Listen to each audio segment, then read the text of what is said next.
जय हिंद दोस्तों। आइए आज हम देखते हैं कि हमारे जो आकाश मंडल जो हमारा है उसमें जितने भी ग्रह हैं यानी 8 ग्रह हैं उनके बारे में हम देखते हैं। देखिए ये जितनी जानकारी लिखी है ना यहीं से मैं कम से कम नहीं 50 प्लस क्वेश्चन तैयार करा सकता हूँ। यानी 50 से ज़्यादा पीवाईक्यू या मतलब जो है क्वेश्चन मैं यहीं से बना दूंगा। अभी देखना ठीक। अब देखते हैं मतलब पहले हम ये याद करते हैं। देखिए कोई ट्रिक नहीं लगाऊंगा लेकिन ग्रह आपके उंगली पे याद करा दूंगा क्योंकि इनका क्रम भी पूछता है कि बढ़ते से घटते के क्रम में लगाइए या मतलब हमें ऐसे पता होना चाहिए कि बुध शुक्र पृथ्वी मंगल बृहस्पति शनि ये सारी चीज़ें ना। तो अभी याद कराते हैं ठीक। तो देखते हैं। देखिए ये हम यहाँ से इरेज करते हैं। देखिए हमें तो पहले ये जानना होगा कि जो ये ग्रह हैं 4 और ये ग्रह हैं इनके बीच में एक पेटी पाई जाती है जिसे हम क्षुद्र ग्रह कहते हैं। कौन से कहते हैं? एक बेल्ट पाई जाती है जिसे हम क्षुद्र ग्रह कहते हैं। क्या कहते हैं? क्षुद्र ग्रह कहते हैं। देखिए ये बेल्ट है। क्वेश्चन पूछा गया है एग्जाम में कि जो हमारा क्षुद्र ग्रह है ये किन 2 ग्रहों के मध्य है। तो किन ग्रहों के मध्य है? देखिए मंगल और बृहस्पति के मध्य है। देखिए जितना मैंने लिखा है स्क्रीनशॉट ले लीजिए, इतना तो आपको लिखना ही है ठीक। बाकी जो चीज़ें मैं बताऊंगा उसे सुनना है ध्यान से। देखिए मंगल और बृहस्पति के मध्य में कौन सी क्षुद्र पेटी पाई जाती है? तो क्षुद्र ग्रह किसके बीच होते हैं? मंगल और बृहस्पति के बीच होते हैं। ये चीज़ माइंड में सेट होनी चाहिए। अब हम याद करते हैं। पहले ये देखते हैं कि इनका जो है ये क्रम कौन सा है, मतलब सूर्य से दूरी के अनुसार मतलब जो क्रम है वो देखते हैं। देखिए पहला है बुध है, फिर शुक्र है, फिर पृथ्वी है, फिर मंगल है, फिर बृहस्पति है, शनि है, अरुण है, वरुण है। देखिए 3-4 बोलिए, 3-4 बार बोलिए। पहले 4 उसके बाद फिर 4। पहले 3-4 बार बोलिए। बुध शुक्र पृथ्वी मंगल, बुध शुक्र पृथ्वी मंगल, बुध शुक्र पृथ्वी मंगल, बुध शुक्र पृथ्वी मंगल, बुध शुक्र पृथ्वी मंगल, बुध शुक्र पृथ्वी मंगल ठीक। उसके बाद बृहस्पति शनि अरुण वरुण। देखिए एक चीज तो ये भी हो सकता है ना। देखिए बुध के बाद बृहस्पति छोड़ दीजिए, उसके बाद क्या आएगा? शुक्र आएगा ठीक। अब देखिए बृहस्पति के बाद क्या आएगा? शनि आएगा। यानी ये 2 मतलब जो है एक अगर हम दिन छोड़ दें तब भी काम हो जाएगा। लेकिन हम वैसे नहीं याद करेंगे क्योंकि कंफ्यूज हो जाएंगे। हम ऐसे याद करेंगे कि बुध शुक्र पृथ्वी मंगल, बुध शुक्र पृथ्वी मंगल, बृहस्पति शनि अरुण वरुण, बृहस्पति शनि अरुण। देखिए कम से कम 5-6 बार अगर आप बोलेंगे ना तो ऐसे याद हो जाएगा। जैसे हमें याद है बुध शुक्र पृथ्वी मंगल बृहस्पति शनि अरुण, बुध शुक्र पृथ्वी मंगल बृहस्पति शनि अरुण ठीक। तो इस तरह मतलब कई बार याद कर लेना, मतलब रिलेट कर लेना, लिख लेना और याद हो जाएंगे। देखिए ये इतने जो ग्रह हैं ये आंतरिक ग्रह हैं ठीक। इन्हें चट्टानी ग्रह कहते हैं क्योंकि ये ठोस हैं। क्या है? ठोस है। और ये कौन से ग्रह हैं? तो गैसीय ग्रह हैं। यानी ये गैस के फॉर्म में जो है ग्रह ये गैसीय हैं, इसलिए इन्हें जोवियन ग्रह या बाह्य ग्रह कहते हैं ठीक। जोवियन ग्रह या बाह्य ग्रह कहते हैं और इन्हें क्या कहते हैं? आंतरिक ग्रह या चट्टानी ग्रह। देखिए ये क्षुद्र पेटी के अंदर है तो इन्हें आंतरिक ग्रह कहते हैं, ये क्षुद्र पेटी के बाहर है तो इन्हें बाह्य ग्रह कहते हैं ठीक। ये चीज़ है, याद हुआ कि नहीं? तो इतना ही है। देखिए क्वेश्चन ऐसे पूछेगा कि निम्नलिखित में से कौन सा आंतरिक ग्रह नहीं है। एक ग्रह यहाँ से उठा के यहाँ डाल देगा, यहाँ का हटा देगा, तो आपको चूज करना होगा कि कौन सा है कौन सा नहीं है। तो देखिए मैंने ये बताया कि इसका क्रम पूछता है। एक ये क्षुद्र पेटी वाला क्वेश्चन पूछता मंगल बुध, एक ये हुआ है। दूसरा ये पूछता कौन सा आंतरिक है कौन सा बाह्य है, तो 2-3 क्वेश्चन ये हो जाएंगे ठीक। घुमा घुमा के पूछता है एग्जाम में। आप बढ़ तो देखिए मंगल ग्रह को कहते हैं लाल ग्रह। मंगल ग्रह को क्या कहते हैं? लाल ग्रह, क्योंकि फेरिक ऑक्साइड जहाँ पे आयरन की मात्रा यहाँ पे मंगल ग्रह पे है इसीलिए इसे फेरिक ऑक्साइड। नेक्स्ट ओलंपिया जो पर्वत है ना, ज्वालामुखी पर्वत कहाँ है? तो मंगल ग्रह पे है ठीक, याद रखिएगा। ऐसे लाल ग्रह कहते हैं, ये याद रखिए। अब देखिए हम पृथ्वी के बारे में थोड़ा जानते हैं। देखिए पृथ्वी जो है सूर्य की परिक्रमा यानी इसके जो परिक्रमण काल है कितना है? तो 29.9 किलोमीटर प्रति सेकंड। यानी 1 सेकंड में 29.9 यानी लगभग 30 किलोमीटर पृथ्वी सूर्य का चक्कर लगाती है 1 मिनट में ठीक। अभी हम बताएंगे कैसे दिन और रात होता है, कैसे ऋतु परिवर्तन होता है, अभी हम प्रैक्टिकल करके बताते हैं ठीक।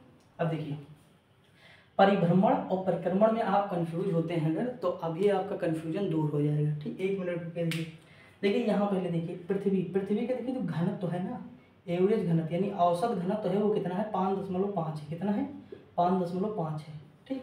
ये याद है। सबसे मतलब जो है मतलब ठोस कौन सी है? तो हमारी पृथ्वी है सबसे, मतलब सब सर्वाधिक अगर घनत्व किसी का है तो पृथ्वी का है।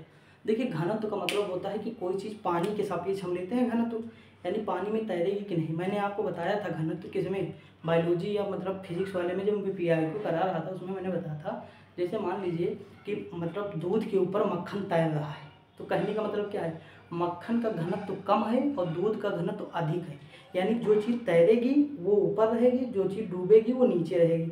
यानी जिसका घनत्व कम होगा वो चीज़ तैरेगी, जिसका घनत्व अधिक होगा वो चीज़ नीचे रहेगी। जैसे पानी का घनत्व और बर्फ़ का घनत्व, यानी बर्फ़ पानी के ऊपर तैरती है तो पानी का घनत्व ज़्यादा होता है और बर्फ़ का घनत्व कम होता है। ठीक, इस तरह हमें समझना होगा। जैसे मतलब मैंने बताया ना, दूध से हमें दही बनाते हैं, जब मथनी से ऐसे ऐसे करते हैं तो उसमें मक्खन ऊपर तैरता है, यानी उसका घनत्व कम है और जो है दूध का घनत्व है वो अधिक है। समझ में आएगी नहीं? तो ये चीज़ है। जैसे मृत सागर में लोग जो है डूबते क्यों नहीं है, क्योंकि वहाँ नमक इतना है, यानी उसका घनत्व अधिक है और इंसान का घनत्व कम है, तो वो मतलब तैरा करता है। समझ में आएगी नहीं? अभी भी नहीं समझ में आया तो फिर कभी नहीं आएगा। तो ये चीज़ है। तो ये घनत्व है, तो सर्वाधिक घनत्व किसका है? पृथ्वी का है। ठीक, ये चीज़ हो गया। और उसके बाद देखिए, सूर्य से जो हमें ऊर्जा प्राप्त होती है वो किस रूप में होती है? तो नाभिकीय संलयन के रूप में होती है। ठीक, हाइड्रोजन मिलके हीलियम बनाते हैं, उसी से जो है नाभिकीय संलयन की हमें ऊर्जा प्राप्त होती है। समझ में आएगी नहीं? तो ये चीज़ हो गया सूर्य के बारे में। और मैंने बताया था कि जो उच्चतम ताप जो हम आते हैं, अगर हमें सूर्य का ताप मापना हो तो कौन सा मतलब यंत्र का प्रयोग करते हैं? तो पायरोमीटर। याद करिए, ये भी मैंने बताया है, उसमें जो यंत्र वाला बताया था पायरोमीटर। पायरो मतलब ही होता है उच्च ताप। उच्च ताप सबसे ज़्यादा किसका होगा? तो सूर्य का होगा। और इसी को मापने का, सूर्य के तापमान को मापने के लिए, सूर्य का तापमान मापने के लिए किसका प्रयोग करते हैं? पायरोमीटर का एग्जाम में पूछा हुआ क्वेश्चन। देखिए कितने क्वेश्चन मैं बताते चल रहा हूँ। घनत्व वाला भी पूछा, 5.5 पृथ्वी का घनत्व है। ठीक, उसके बाद देखिए सर्वाधिक घनत्व पृथ्वी का है, दोनों पूछ लिया क्वेश्चन। परिक्रमण पथ कितना है? इतना है। अब देखिए, सारे ग्रह तो हमारे पश्चिम से पूर्व की ओर घूमते हैं। 8 जो हमारे ग्रह हैं वो पश्चिम से पूर्व ग्रह घूमते हैं, लेकिन 2 ग्रह ऐसे हैं, कौन कौन से? वीनस और यूरेनस, यानी शुक्र और जो है अरुण, जो किधर घूमते हैं? तो पूरब से पश्चिम घूमते हैं। किधर घूमते हैं? देखिए सबका निशान ऊपर की ओर लगा है कि नहीं, लेकिन इनका 2 का निशान नीचे की ओर लगा है। सबका लिखा, देखिए ये निशान नहीं है, ये निशान मतलब नहीं लगा है, ये केवल मतलब इसका घनत्व लिखा, केवल 2 का निशान देखिए, इसका नीचे का और इसका नीचे का, बाकी सबका ऊपर का लगा। यानी ये सब पश्चिम से पूर्व घूम रहे हैं, जबकि ये किधर घूमते हैं? तो ये जो है पूरब से पश्चिम घूमते हैं, यानी सारे पश्चिम से पूर्व, ये पूरब से पश्चिम। समझ में आएगी नहीं? अब देखिए हम कैसे याद करें, हम तो भूल जाएंगे। ठीक, अब देखिए हम एक ट्रिक बताते हैं। हमारे चैनल का क्या नाम है? कुमार वासु कॉन्सेप्ट। तो हम इसमें से वासु उठाएंगे। क्या उठाएंगे? वासु। देखिए हम वासु उठाने चल रहे हैं। ठीक, अब देखिए हमें इसमें के आगे का अक्षर और पीछे का अक्षर लेना है। देखिए आगे का अक्षर वी है, यानी वीनस हो जाएगा। पीछे का अक्षर यू है, यानी यूरेनस हो जाएगा। यानी जो 2 ग्रह हैं ये पूरब से पश्चिम घूमते हैं और इनका हमारे चैनल का ही नाम है वासु। तो वी और ये उठा लेंगे। ठीक, तो ये भी आपका कन्फ्यूजन दूर हो गया, ये भी आपको याद हो गया। अब तो आगे चलते हैं, आगे बढ़ते हैं। देखिए अगला है कि आकाश में तारामंडल कितने हैं? तो 88 तारामंडल है। ठीक, क्षुद्र ग्रह के बारे में मैंने बताया है, किसके मध्य होते हैं? मंगल और बृहस्पति के मध्य। मंगल ग्रह के बाद अब देखिए शुक्र ग्रह, अगर पूछे कि पृथ्वी में सर्वाधिक तापांतर, यानी ग्रह में सर्वाधिक तापांतर किसका है, तो हम बताएंगे कि बुध का तापांतर सर्वाधिक है। तापांतर का मतलब होता है ताप का प्लस अंतर। ताप प्लस अंतर मतलब तापांतर होता है। और ये कौन सी संधि है? तो दीर्घ संधि है। अब सुनो, संधि भी बता दिया। देखो तापांतर में क्या है, जैसे ये तापांतर है, तो तापांतर का मतलब ये होता है कि दिन में तो बहुत गर्म होगा, लेकिन रात में बहुत ठंडा हो जाएगा। जैसे रेगिस्तान में क्या होती है? दिन में जब धूप पड़ती है तो बालू बहुत गर्म होती है, लेकिन रात में विकिरण द्वारा वो सारी ऊर्जा चली जाती है, यानी रात में ठंडा हो जाता है। इसका मतलब ये होता है। लेकिन सर्वाधिक गर्म का मतलब होता है कि एक बार गर्म होगा तो गर्म ही रहेगा। समझ में नहीं? तो देखिए ऐसा क्यों है, यानी यहाँ पे तापांतर तो अधिक है, लेकिन शुक्र ग्रह का है सर्वाधिक गर्म ग्रह है। कौन सा ग्रह है? सर्वाधिक गर्म ग्रह कौन सा है? शुक्र है। क्यों? क्योंकि इसके वायुमंडल में कार्बन डाइऑक्साइड गैस पाई जाती है। अब जैसे सूर्य का प्रकाश आता है तो कार्बन डाइऑक्साइड उसे अवशोषित कर लेती है और जाने नहीं देती है। समझ आएगा नहीं? तो वो सर्वाधिक गर्म ग्रह है। और देखिए इस पे 3-4 क्वेश्चन आते हैं शुक्र में। पहला, पृथ्वी के जुड़वा बहन शुक्र को कहते हैं। सांझ का तारा शुक्र को कहते हैं, जिसे कहते हैं मतलब इवनिंग स्टार, और भोर का तारा मॉर्निंग स्टार, और पृथ्वी के सबसे निकट। अब देखिए हम इधर से इधर चल रहे हैं तो पृथ्वी के सबसे निकट कौन सा होगा? यही तो होगा। मंगल ना लगाइए, याद रखिएगा ये लगाना है। पृथ्वी के सबसे निकट कौन सा है? तो शुक्र ग्रह है। ठीक, ये भी एग्जाम में पूछे गए हैं, ये 5 क्वेश्चन एग्जाम में पूछे गए हैं। अब सुनो, आगे बढ़ते हैं। देखिए हमारी जैसे पृथ्वी है, पृथ्वी एक चक्कर जितने समय में लगाती है ना, उतने समय में मंगल भी लगाता है। कौन लगाता है? मंगल। अब देखो हम ये समझाते हैं आपको कि क्या होता है परिक्रमण और परिभ्रमण में क्या अंतर है। देखिए, और दिन रात कैसे होते हैं। ठीक, ये हम समझा देते हैं। देखो एक चीज़ देखो, परिभ्रमण मतलब दिन रात, और परिक्रमण मतलब जैसे हम मान लीजिए, देखिए हमारे पास बोतल था नहीं, ये हम एक डिब्बा ले लिए हैं, ठीक, देसी घी का डिब्बा। और ये जो है बोतल क्या, लाइब्रेरी में सारे बोतल थे, देसी घर के डिब्बी। देखिए जैसे मान लीजिए हम सूर्य हैं, ठीक, हम क्या हैं, सूर्य हैं, ये हमारी पृथ्वी है, ये अपने अक्ष पे इस तरह घूम रही है, ठीक। तो देखिए ये अक्ष पे अपने घूम रही तो दिन रात होगा, लेकिन ये अक्ष के साथ साथ हमारा भी चक्कर लगाया ऐसे, यानी हमारा भी चक्कर लगाया, घूम रही अपने अक्ष पे भी हमारा चक्कर। तो ये क्या हो रहा है कि परिभ्रमण कर रही है, ओ सॉरी परिक्रमण कर रही है। आपने देखा हो जैसे मान लीजिए जब हम मान लीजिए अयोध्या है और लोग जाते हैं परिक्रमा करने ना, तो परिक्रमा का मतलब होता है कि चारों ओर घूमना, परिक्रमा करते हैं ना अयोध्या की, तो सब लोग परिक्रमा करते हैं यानी चारों ओर घूमना। तो मान लीजिए बीच में सूर्य है और पृथ्वी चारों ओर क्या कर रही है, परिक्रमा कर रही है, क्या कर रही है, परिक्रमा कर रही है। तो ये हो गया परिक्रमण, समझ में आएगा नहीं, यानी पृथ्वी सूर्य के चारों ओर घूम रही है तो परिक्रमण हो गया, परिक्रमा। जिसे अयोध्या में सब लोग घूमते हैं, परिक्रमा करते हैं। ऐसा नहीं कि अपने स्थान पर एक जगह खड़े होकर वैसे ऐसे घूम लेते हैं, नहीं, वो पूरा अयोध्या का परिक्रमा करते हैं, समझ आएगी नहीं। तो ये चीज़ हो गया। परिभ्रमण का मतलब होता है कि अपने ही स्थान पे घूमना, ये हमारा हो गया परिभ्रमण। क्या हो गया, परिभ्रमण में, समझ आएगी नहीं।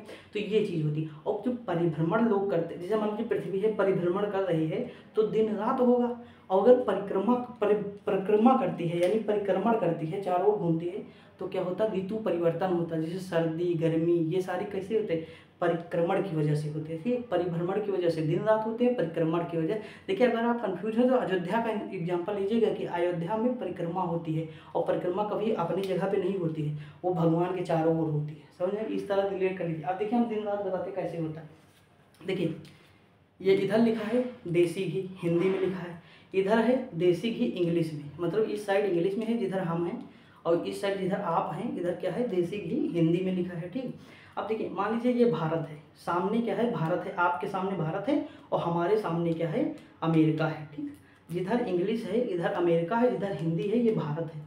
अब देखिए हम है पृथ्वी, मतलब सूर्य है, हम सूर्य हैं, और पृथ्वी जो है ऐसे है, मान लीजिए ऐसे खड़ी है, ठीक, अपने अक्ष पे घूम रही ऐसे है।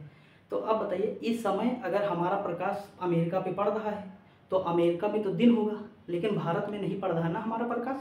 भारत में हमारा ये पृथ्वी है टोटल, ठीक, इसे मान लीजिए ये पृथ्वी है, ये जो है भारत में सूर्य का प्रकाश नहीं पड़ रहा है तो यहाँ पे दिन नहीं होगा, ठीक, यहाँ दिन नहीं होगा, इस समय यहाँ क्या होगा, रात होगा, लेकिन अमेरिका में दिन होगा क्योंकि सूर्य का प्रकाश पड़ रहा है। लेकिन अब पृथ्वी घूम रही है अपने अक्ष पे, अब पृथ्वी क्या कर रही है, घूम रही है, ठीक, इस तरह पृथ्वी घूम रही है, घूम रही। देखिए एक समय आएगा कि जब आपके सामने अमेरिका पड़ेगा, ठीक, आपके सामने अमेरिका पड़ेगा और हमारे सामने क्या पड़ेगा, यानी सूरज के सामने क्या पड़ेगा, भारत पड़ेगा।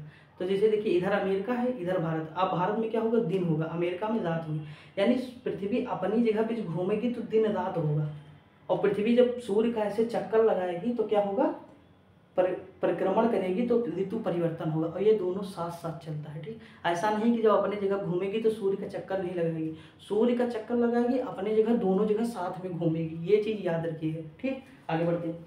देखिए आपको इतना तो समझ में आया होगा, ठीक। अब बढ़ते हैं। देखिए जानकारी कम लिखी है लेकिन कंटेंट बहुत दे रहा हूँ, ठीक, और वीडियो अगर पसंद आएगी ना तो लाइक शेयर कर दीजिएगा।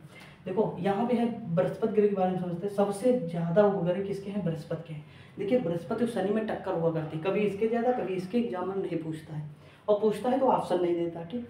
अब देखिए सबसे बड़ा ग्रह कौन सा है, तो बृहस्पति है। देखिए इधर को अगर हम बढ़ेंगे तो ये सबसे बड़े ग्रह हैं, कौन सा, पहला बृहस्पति है, फिर शनि है, फिर अरुण है, फिर वरुण है, उसके बाद 5 नंबर पे हमारा आता है पृथ्वी, 5वीं क्या है, पृथ्वी है। देखिए हम ग्रह की डिफिनीशन नहीं बताया आपको।